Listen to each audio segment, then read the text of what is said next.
এই পর্যন্ত যত সরকার প্রধান এসেছেন আপনি দেখবেন একমাত্র বাংলাদেশের প্রতিষ্ঠাতা রাষ্ট্রপতি শেখ মুজিবুর রহমান ছাড়া জিয়াউর রহমান থেকে শুরু করে এই পর্যন্ত সবাই কিন্তু চায়না ভিজিট করেছেন।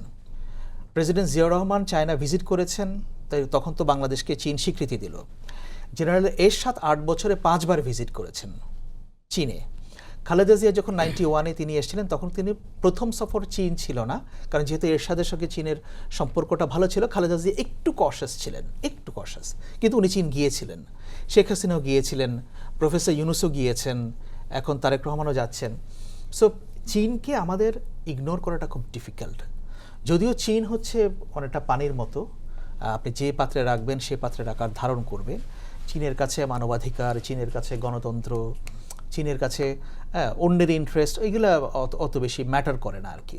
এখন আপনি হয়তো ওটা নিয়ে অনেক সমালোচনা করতে পারেন, অনেকে বলে যে না ঠিক আছে চায়না এগুলোতে নাক গলায় না, ফাইন, কোনো সমস্যা নেই। But China means business. আপনি তাদেরকে কাজ দিবেন, তাদের সঙ্গে আপনি বিজনেস করবেন, দে আর ওকে উইথ দিস।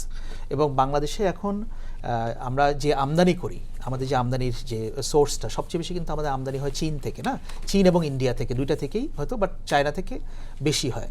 এবং আমাদের যদি আমরা সত্যি একটা মানে উন্নত দেশের দিকে আগাতে চাই এবং ডেভেলপমেন্ট যে স্ট্রাকচারগুলো, ইনফ্রাস্ট্রাকচারগুলো আমরা তৈরি করতে চাই, সেখানে চীনের হেল্প ছাড়া এটা বাংলাদেশের জন্য এটা অসম্ভব, এটা রীতিমতো অসম্ভব। এবং সেটা দুই দিক থেকে, একটা হচ্ছে প্রযুক্তিগত দিক থেকেও সেটা সম্ভব না, আর একটা হচ্ছে আর্থিক দিক থেকেও সম্ভব না। কারণ চায়না অনেক সময় আর্থিক দিক থেকে তারা এত সহজ শর্তে নানা ধরনের লোন নিয়ে আসে এবং সেটা দেয়, যেটা অন্যদের কাছ থেকে আপনার পাওয়া যাবে না।